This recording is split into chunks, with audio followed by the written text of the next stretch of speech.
নদীর জলে আগুন ছিল বৃষ্টিতে, আগুন ছিল বীরাঙ্গনার উদাস করা দৃষ্টিতে।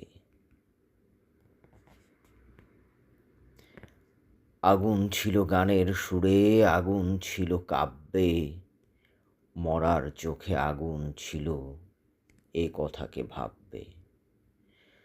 কুকুর বেড়াল থাবা হাঁকায়, ফোসে সাপের ফনা, শিং কই মাছ রুখে দাঁড়ায়, জলে বালির কণা। আগুন ছিল মুক্তিসেনার স্বপ্নঢলের বন্যায়, প্রতিবাদের প্রবল ঝড়ে কাঁপছিল সব অন্যায়। এখন সব স্বপ্ন কথা, দূরের শোনা গল্প, তখন সত্যি মানুষ ছিলাম, এখন আছি অল্প। তখন সত্যি মানুষ ছিলাম। আসাদ চৌধুরী।